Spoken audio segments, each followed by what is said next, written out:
So if you follow me on any social media, you know that I love to buy shoes. Or if you've seen some of my videos here, you've probably seen some of the shoes that I've worn often. I think I even showed my shoe collection a few times. So I do like buying designer shoes. There's a pair right there. These just came in. I'm so excited about them.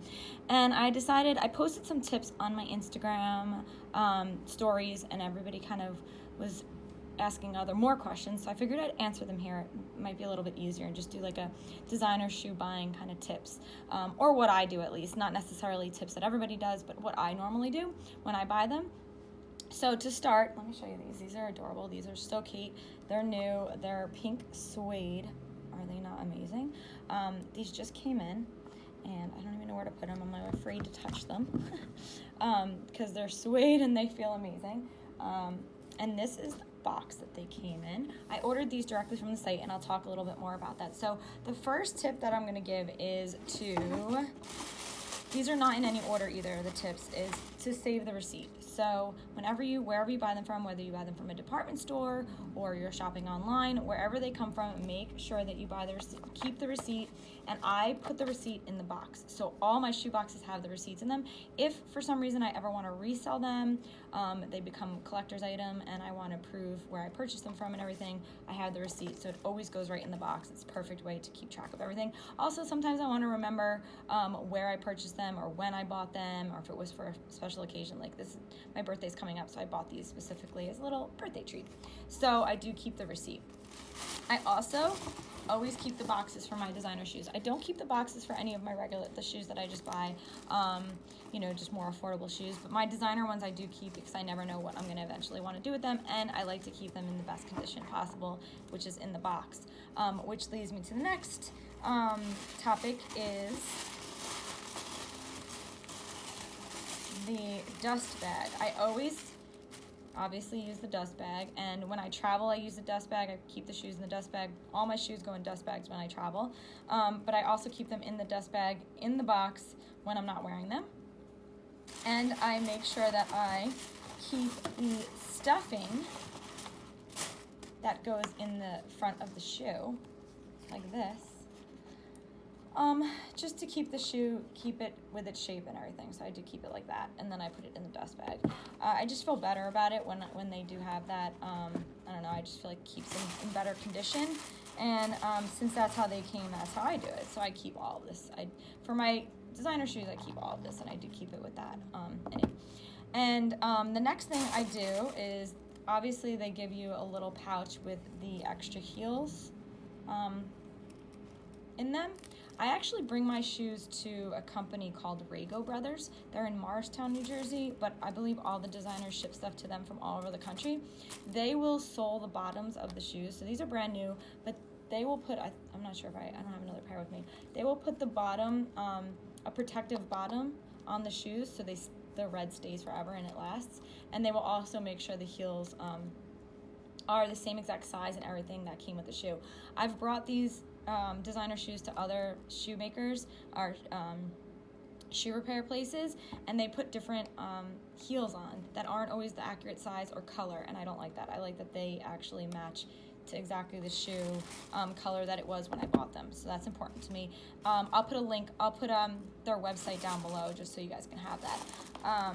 I do keep the tissue paper too that it came in. I keep everything in the box. I like to have all of the materials that came in. I made some notes. I take a photo with a little Polaroid camera, and I take this photo and I put it on the side of the box, so that way I can keep track in my closet of what shoes they are, so I don't have to keep taking them in and out of the box. It makes it a lot easier, and the storage is easy. I do have some shoes that I like to keep out on shelves, the ones that I'm wearing really regularly. So if it's like summertime, I'll keep more summer shoes. If it's winter, I'll keep more winter shoes out. But I do put these on the boxes when they're not in like heavy rotation. So that just goes on the front of the box here. And what's the next thing? I say to know your sizes. Know your size in different designer shoes, because in Giuseppe Zanotti, I'm a 35 and a half, which is a European size for size 5 US. And in Louboutin, in the So Kate's, not in open-toed Louboutins, but in the Socates, the Pagalis, most of the closed Louboutins, I'm a size 36, exactly a 36, which is a 6 in US sizes. So I think it's really important to know your shoe size in different designers, Jimmy Choo, Manolo Blahnik, whatever major shoes that you're buying, even Chanel. Chanel I float between 35 and a half and 36, depending on how they run and what I'm buying. Gucci sneakers, I ended up buying like a 34 in because they run really big. Regular Gucci shoes, I'm a 35 in. So it really does depend which ones you're buying and what size you are. I say go to the store and just try them on and see. But don't just think that because you're a 36 or 37 in one pair, you're that in every, because we're certainly not. It's important to try them on for comfort. You want to be able to get the most wear out of them, which goes to my cost per wear. You might have heard about that before, but the CPW, cost per wear, is what you figure on, let's say, a $600 pair of shoes. If they're $600 and you wear them twice, then the cost per wear was $300 each. Keep breaking that down. If you wore them 4 times, is that $200 each? Then it keeps going. You'll keep breaking it down and down and down until you get $250 a wear maybe. Or for me, I've worn shoes 100 times, and the cost per wear is incredible. And I don't think I did the math right on that. I'm doing that in my head right now. But you get my point.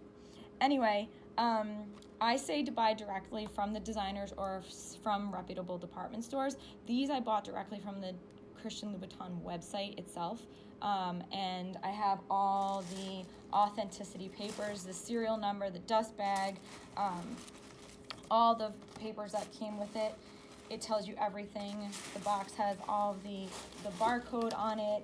It has the numbers. It has what it is, what the shoe number is.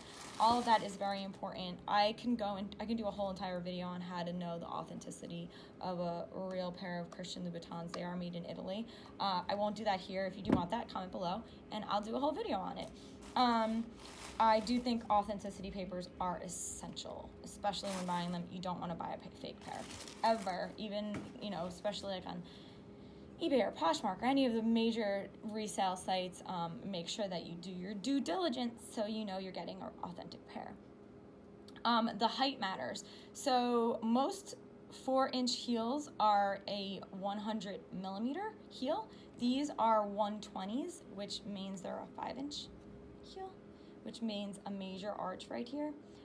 For me, I'm fine with that. I walk in these all the time, so I'm totally cool with that. But normally, the 100s are a lot easier to walk in and more comfortable if you're buying Christian Louboutins or any other designer. Most designers stick with the 100s. I don't think many do the 120s, besides Giuseppe Zanotti and some of those that do like really mega crazy shoes, which I love, but you have to be careful with. At the end of the day, they are an investment. I consider them like artwork, collector's items, something that I will always want to wear. I feel good. It elevates any look. No matter what you do, you can have the most basic look on. These shoes will elevate the look, or any designer shoes will help elevate that. And it really depends on how you feel. It's a preference. I don't say that you have to go out and buy designer shoes, but there's something specific, particular, that I like and enjoy buying and feel good about. So I hope you guys enjoyed this video. I hope it was interesting. Leave your questions below, because I'm sure there's a ton of questions I could still answer. And I'd be happy to break down these tips a little further and do separate videos if it's something that you might be interested in. So leave your comments. Remember to like, follow, and subscribe, so you guys can always see my videos. I love doing these and I love talking to you guys. So have a great day. Thanks so much for watching.